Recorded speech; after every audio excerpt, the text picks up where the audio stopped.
Finally हो गया। अब कल टेस्ट देने जाना है। सारा सिलेबस खत्म हो गया। क्वेश्चन तो बन रहा है।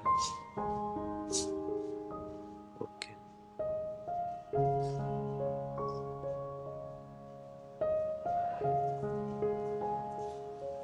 नहीं, इसका आंसर तो ये नहीं होगा। इसका आंसर, अरे यार, क्या था मैंने पढ़ा था, आज ही पढ़ा था इसका आंसर। यार क्या था, हिट नहीं कर रहा है दिमाग में। अरे यार, सही समय पे क्वेश्चन का आंसर ही नहीं याद आता है।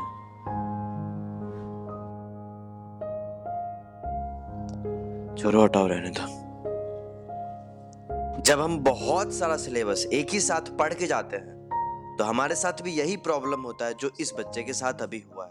तो जानते हैं इसका सॉल्यूशन क्या है। अब ये जो डाउट है ना, आई एम 100% श्योर कि तुम्हारे दिमाग में भी होगी कि भैया अभी एग्जाम नजदीक आने वाला है, हमारे पास 94 चैप्टर्स है, अब इस 94 चैप्टर से क्वेश्चंस आएंगे, हम कैसे सॉल्व करेंगे, हमें याद आएगा या नहीं समय पे। तो ये एक डाउट है जिसका सॉल्यूशन है। ऐसा नहीं कि सॉल्यूशन नहीं है, कि अब इसका सॉल्यूशन क्या है इस वीडियो में तुम्हें बता रहा हूं कि how to memorise huge syllabus for long time. ठीक है, लंबे समय तक हम कैसे बहुत सारा चीजों को याद रखें। अब इस वीडियो में मैं तुम्हें यही चीजें पूरा दिखा रहा हूँ, पूरा समझा रहा हूँ, तो वीडियो को लास्ट देखना। और इस वीडियो के सबसे लास्ट में एक और बहुत ही इंपॉर्टेंट चीज तुम्हें मैं बता रहा हूँ, वो है मेमोरी प्लेस टेक्निक। जैसे बहुत बार ऐसा होता है ना कि हमारे पास बहुत सारे एग्जाम्पल्स होते हैं, बहुत सारा डाटा होता है जिसको हमें याद करना होता है, क्योंकि इसमें थोड़ा सा भी बदलाव नहीं करना है, एग्जैक्ट मुझे याद रखनी है। अब इसको कैसे याद रखेंगे, उसके लिए है मेमोरी प्लेस टेक्निक, जो मैं तुम्हें इस वीडियो के लास्ट में अच्छे समझा दूंगा। साथ में एक एग्जांपल भी मैं तुम्हें दूंगा। तो यार इस वीडियो को लास्ट देखना, ठीक है।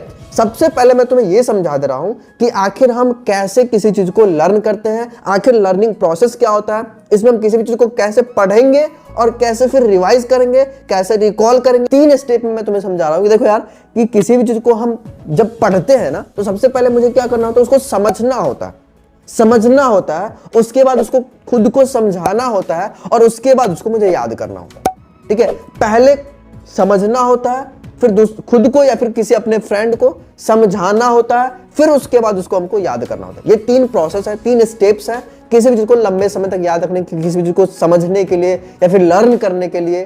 ठीक है, अब मैं तुम्हें समझा रहा हूं कि आखिर पढ़ते कैसे हैं। ठीक है, फिर मैं तुम्हें यह बताऊंगा कि फिर उसको याद कैसे रखना है। पढ़ते कैसे हैं, यह सबसे बड़ा फैक्टर है किसी भी चीज को याद रखने के लिए, क्योंकि अगर तुम गलत तरीके से किसी चीज को पढ़ लिए तो कभी नहीं याद रहने वाला, कभी नहीं याद रहना। अगर तुम किसी चीज को आज पढ़ते हो ना, आज पढ़ते हो और कल फिर उसको रिवाइज नहीं करते हो, तो 70% चीजें होंगी बस तुम्हारे दिमाग में होंगी, 30% गुल हो जाएगा।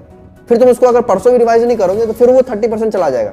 तुम समझ रहे हो ना। तो ये एक्सपोनेंशियली हम भूलते भी हैं, बट जैसे ही हम रिवाइज कर लेते हैं उस चीज को, तो वो 70% दिमाग में जो था वो फिर से 100% हो जाता है जब हम उसको रिवाइज करते हैं। ठीक है, तो सब कुछ इंटरकनेक्टेड है, तुम्हें समझना जरूरी है। ठीक है, अब मैं तुम्हें ये समझा रहा हूं आखिर किसी भी टॉपिक को अच्छे से कैसे समझेंगे, कैसे पढ़ेंगे। मैं कुछ स्टेप्स में बता रहा हूं, कुछ पॉइंट्स बता रहा हूं। सबसे पहला है कि भैया जब तुम कोई टॉपिक पढ़ रहे हो उसका डीप अंडरस्टैंडिंग तुम्हारे पास होनी चाहिए। मतलब तुम्हें एक भी छोटा सा भी पॉइंट ऑफ कंफ्यूजन नहीं होना चाहिए कि ये पॉइंट क्या था, क्या पूछ रहा है। तुम्हें ये पता होना चाहिए कि इसमें किसी प्रकार कोई भी मुझे डाउट नहीं होना चाहिए, कंफ्यूजन नहीं होना चाहिए। अगर तुम कंफ्यूजन में रहोगे तो फिर वो तुम्हें याद नहीं रहने वाला, तुम कल भी भूल जाओगे, तुम आज भी भूल जाओगे।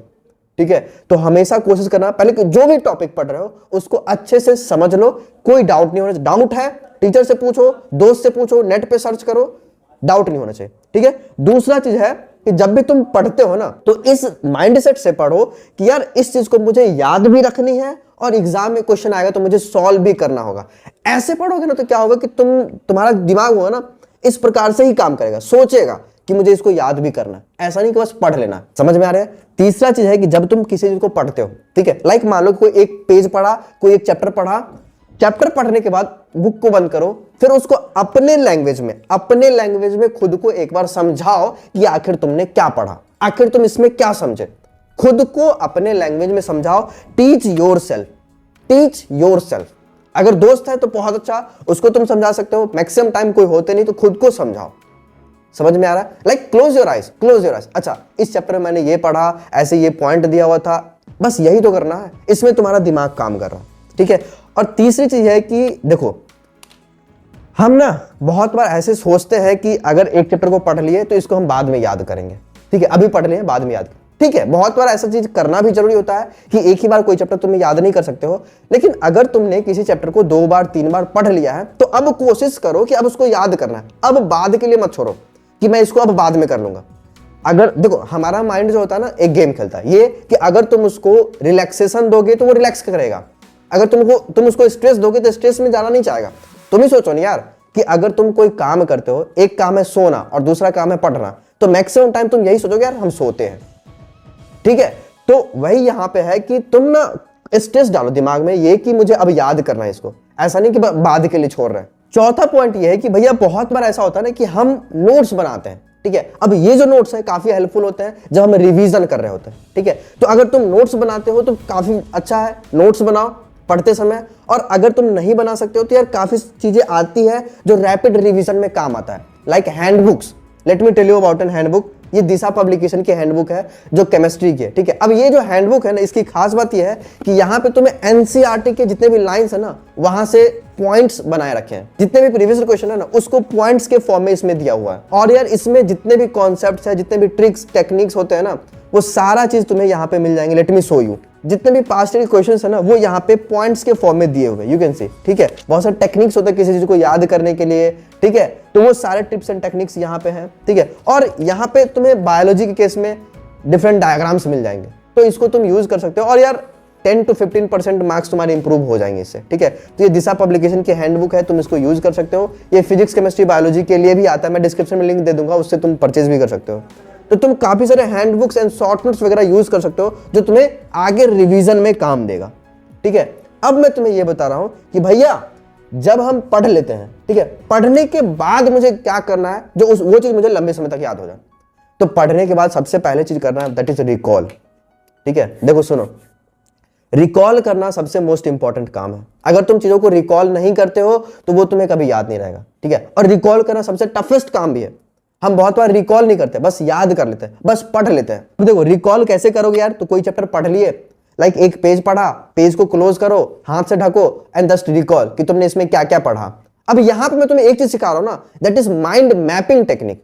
माइंड मैपिंग, भैया माइंड मैपिंग क्या है, ध्यान सुनना, ये रिकॉल में काम आएगा। माइंड मैपिंग करते कैसे, सुनो। लाइक तुमने एक चैप्टर पढ़ा, मान लो कि मॉर्फोलॉजी पढ़ा। मॉर्फोलॉजी में क्या है कि बहुत सारे पॉइंट्स वाइज है, लाइक फाइलोटैक्सी का एग्जांपल अलग से हो गया, एस्टिवेशन का एग्जांपल अलग से हो गया। अब तुम क्या करोगे ना कि एक माइंड मैप तैयार करो पूरे चैप्टर का कि मॉर्फोलॉजी, अब इसमें बहुत सारे रूट्स के एग्जांपल्स हैं, बहुत सारे लीव्स के एग्जांपल्स हैं, स्टेम के एग्जांपल्स हैं। अब तुम इस प्रकार से एक मैप तैयार करो, टेबल के फॉर्म में, चार्ट के फॉर्म में। ऐसे करोगे ना, दिमाग में एक इमेज क्रिएट कर रहे होगे, तो जब भी एग्जाम में इस इमेज से क्वेश्चन आएगा ना, तुम फट से आंसर कर दोगे क्योंकि तुमने पहले से प्रिपेयर कर रखा है।